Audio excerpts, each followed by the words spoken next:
start maybe for beginnings, because we're talking about background. Let's start by talking about your background. What made you decide that you wanted to pursue a career in law? So I originally was a broadcast communication major. In fact, that is my undergraduate degree. Thought that was something that I wanted to do, and grew up in southeastern Wisconsin, grew up in Waukesha.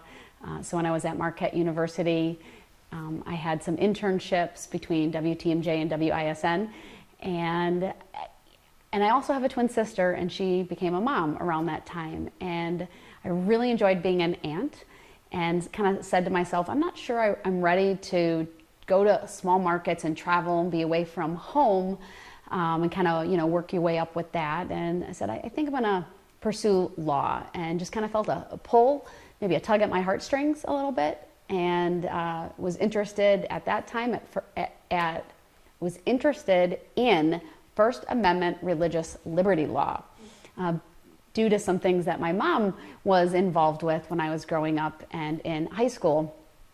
And that's what got me to law school. But when I was there, I just fell in love with criminal law, had an internship with a prosecuting office, was a research assistant for one of my professors who had been the Attorney General for Guam, and just really loved criminal law. And so I said, I'm coming home and I want to be a prosecutor. And at that time, Brian was a police officer. We were dating. We got married when did we get married? In 1998. I had to think about that, because we were together for about 5 years before that. And, that was my dream job, was to be a prosecutor. But all along, of course, thinking about the bench was just something, we talked about in law school. And my mom likes to remind me, that one professor of yours, he would talk about you and how he could see you as being a judge. I'm like, really, Mom? I don't remember that. And just something that I, over a bit of time, really aspired to. And in 2011, that opportunity became available, and I'm so glad, because I am so incredibly blessed to do what I do. I love going into work every single day, and I don't feel I have a career, I have a calling, and it's just an honor to serve the citizens of Waukesha County in the state of Wisconsin. I think something that people have talked about a lot in the last many weeks when we've been watching the trial and sentencing is that this is still a male-dominated field. And as a woman in a male-dominated field, you really knocked it out of the park. You really exerted patience and kindness. I've seen people talk about you as angelic. The way that you handled the situation in the courtroom was outstanding. Talk to me a little bit about maybe what you've seen as a woman in a very predominantly male-dominated field over your career. The good thing is, from a lawyer perspective, women make up half of the lawyers. So that's a good thing. So it's a pretty even field when you look at it from that perspective. But no doubt, you can even look at the makeup in Waukesha County. We don't make up 50% of the bench. And I don't know all the reasons for that, or maybe even any of the reasons for that. I just know that I was given a very good opportunity, and I've been able to serve, well in that capacity. I think being a mom is really helpful to the job of being a judge. Certainly patience and, dealing with whatever may come my way gives you perspective. And but same thing true, right, for a father who's on the bench as well. And I am grateful for the opportunity, though, to be a woman in this field. Very early on, after I was appointed to the bench, someone nominated me for one of the Women in Law Awards. And at that point, I didn't have a lot of accolades or a lot of awards for being a judge. But it's true then, and it's true now. I'm most proud of the fact that I'm a working mom. I grew up with a mom that was a stay-at-home mom, and she and my father were very blessed to be able to do that and raised us. But my parents gave me the incredible gift of education, never limited me on what I could do, and always encouraged me. And they're my biggest cheerleaders to this day. And I really have to give a lot of credit to my grandmother. She passed away, but my mom's mom, my grandma, my Nana, was divorced during a time when that was not a really common thing. And so she worked her whole life as a single parent to my mom. I think they were divorced when my mom was 7 or 8 years old. And she was just, 100% Greek, very opinionated, but she personally put her brothers through law school based upon working. And so she was my biggest cheerleader. I remember if she got hospitalized, here and there for things, I'd come in, this is my daughter, the attorney, this is my daughter, my granddaughter, sorry, this is my granddaughter, the judge, would talk and talk. But she always encouraged me to just shoot for the stars and never to be held back.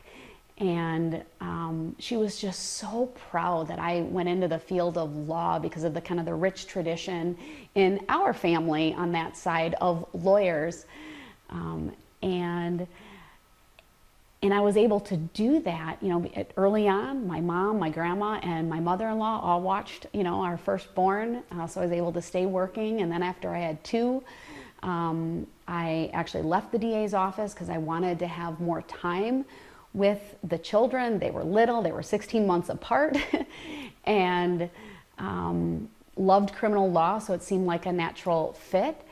And then ultimately we had a third, and my little one was only about 1.5 years when I took the bench in 2012. And so she's been able to grow up seeing mom in a pretty important job, sometimes making sacrifices. Although I'm convinced that all working moms, we don't sacrifice our kids. I mean, we end up doing it all. And it's such a great role model. I mean, I tell my daughter all the time, you can be whatever you want to be. Do not be limited by what's even around you. Find what you love to do and pursue it. And so that to me is one of the unique aspects about, I guess, the impact that the last couple of months have had, is to really encourage women out there to keep pursuing their dreams and never give up. It sounds like your grandma was one of your personal role models. And She's my hero. Yeah. And she's passed away? Yeah. Okay. Beautiful woman. They say strong women raise strong women. And I can see that is true in the family. Tell me a little bit more about her. You said she was a single mom and she put her... Yeah, she was a first generation from Greece. So her parents emigrated over. And just so proud of being in this country and so proud of just working hard. She was very much into fashion and, dressed my mom very, very well on the income that she had. And, I was fortunate. She lived with us as she got older and after her spouse passed away, and then eventually came to live with my parents, and I was still in the home at that time. And like I said, she and my mom and my mother-in-law all took turns watching my firstborn when he was little. They were so great, and my mom too, incredibly strong. Another one of my heroes. I mean, she's one of the reasons I went to law school, because she was very involved in the faith community and outreach to public schools. And there's federal case law that supports that allows for that, but I saw some of the strings that she had to pull and the hurdles that she had to jump right in order to do that.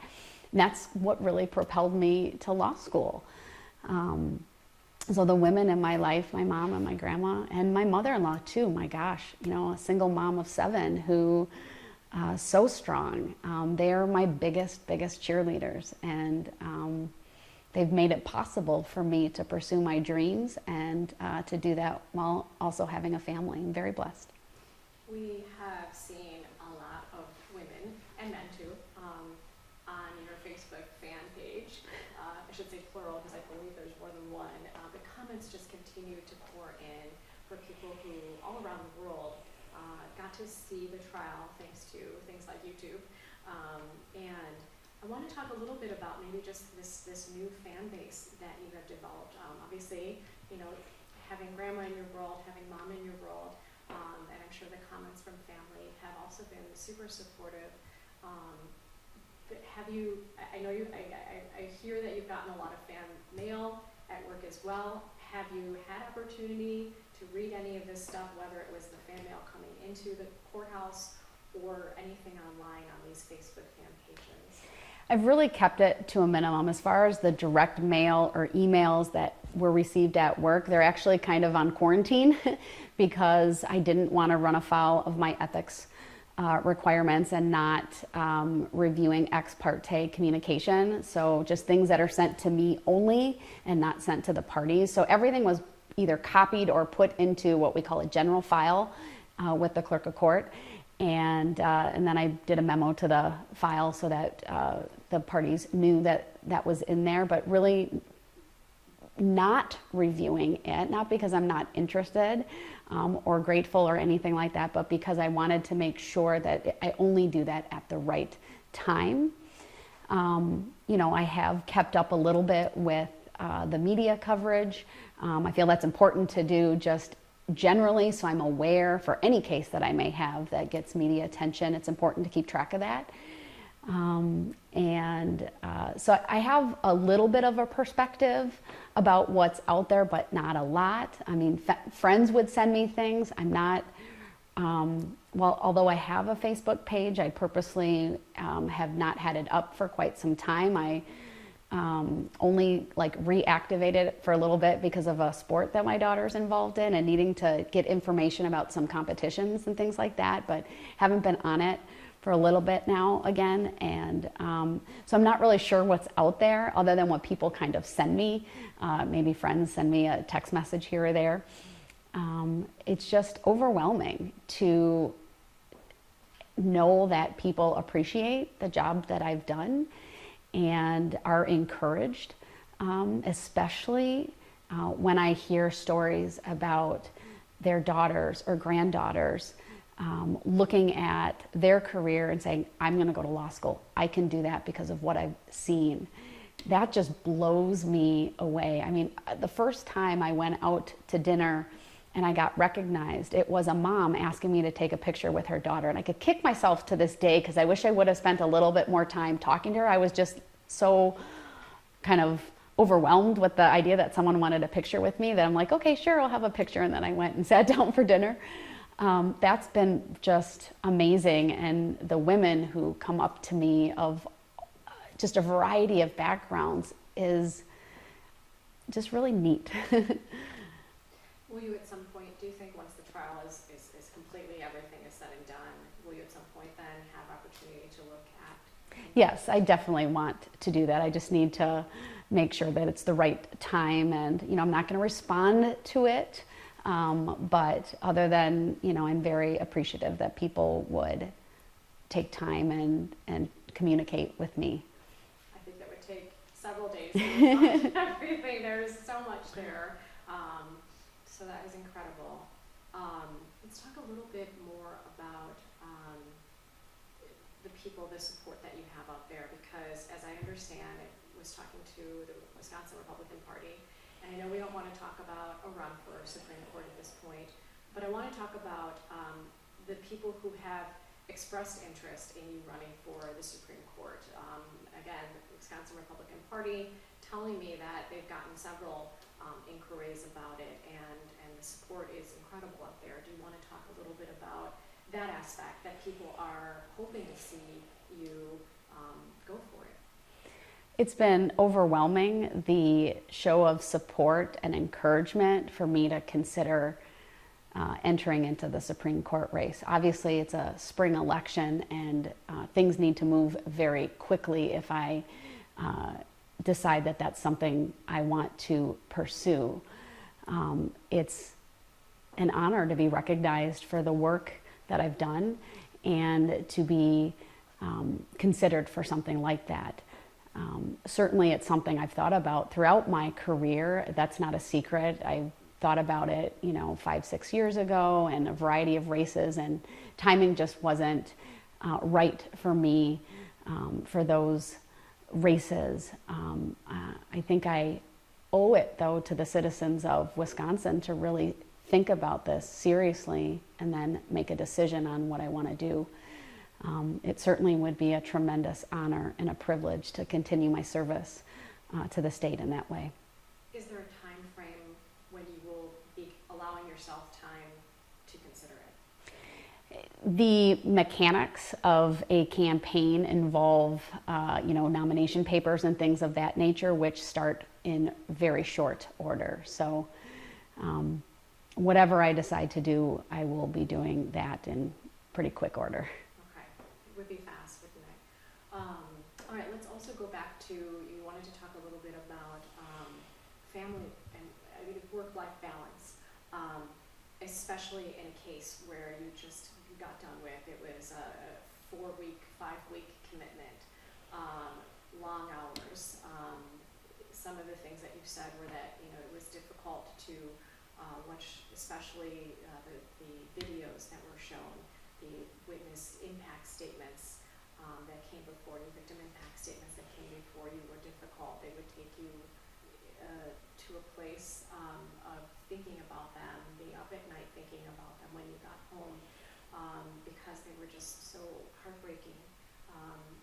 I think we can all imagine that, but can you walk us through a little bit about the impact that you had? Sure. So without commenting on any specifics of any one case that has come before me, as a judge, I have to see and hear some pretty horrific things, right? I've presided over a variety of cases, including homicide cases, sexual assault cases, domestic violence cases. One of the things that I've done in my role as chief judge is sat on a committee dealing with the impact of trauma to jurors, and then also the impact of trauma on court staff and judges. You might have heard the phrase secondary trauma. It's really, our brains don't know the difference if we're watching videos versus having been there. Our brains will process that very similarly. And so I worked really hard on these committees along with some tremendous other people like Judge Trigiano from Milwaukee to develop a brochure to give to jurors, and then also work with our county crisis team to make sure we have things in place, whether it be for jurors or for court staff following trials that have either graphic or sensitive type testimony and evidence. One of the, giftings of a good judge is the ability to really keep moving forward with each case. And so you can't keep this information inside you for very long. You need to move on to the next case. And so when you're in a criminal docket, it's pretty easy to do. The caseload's pretty high. I have over 500 pending cases right now. I try to dispo about 105 cases a month. So you got to keep things moving. That helps me process and, I just need to move on to the next thing. But there are those times when it can be so graphic and so overwhelming. And for me, it's really finding that place within where I can focus on something else, right? Our brains can't really think about two things at the same time, despite all of us thinking we can multitask. So what I do is, and I start my day every day the same way, and that's through reading my Bible and through prayer, and really trying to be grateful during that time and focus on my blessings. I truly, truly am blessed to do the job that I have. And so I keep that optimism, I keep that perspective. And when things get tough, I resort to prayer. That's what helps me. Okay, that's awesome. What else do you want to ask? Again, I was thinking about just personal life, as much as you're willing to share, fun stories, who made the turkey this year, things like that. No one made the turkey this year because we were out of town and we were blessed to go to the Macy's Thanksgiving Day parade. And so by the time you get through all of that and you're like, I don't even want to go out, I ordered DoorDash and we had horrible pizza for dinner. So it was okay, but we were with family, so that's all that matters.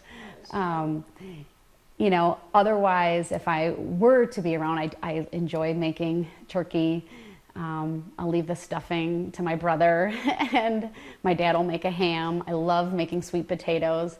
I'm not the biggest cook, you know, we're in so many different directions, and I have a daughter who's very involved in athletics, and the boys are out of the house, either at school or working, and so we're just kind of here, there, and everywhere. So Culver's is our friend, Chick-fil-A is our friend. Thank God they have salads and things you can eat, you know, on the go that aren't horrible. A lot of car rides, and it's, you know, just staying busy, and I'm a firm believer in, you know, I want my kids to have all the opportunities that they can have in terms of their athletics or whatever their extracurricular activities, and so we just keep going. Hobbies? What are hobbies? So when I'm not nursing a couple of injuries, I do like to work out. I talk to you about how I start my days. I like to read. I like to go to church. Love music, and who doesn't love like a good series you can binge. You know, I'll do things like I made it a mission that I was going to watch every NCIS episode ever made, and now I'm only behind in the most recent one, but it's just not the same with certain characters missing. I'm such a crime junkie. Like when I say I love criminal law, I even watch TV shows that are about, you know, crime and the justice system. I might throw things at the TV. I'm saying, that's not right. You can't say that. You're arguing. You're not even to closing arguments. You're just asking questions. You know, but TV is a good relaxation for me. Kind of takes your mind off things. And my daughter and I will find a series to watch as well.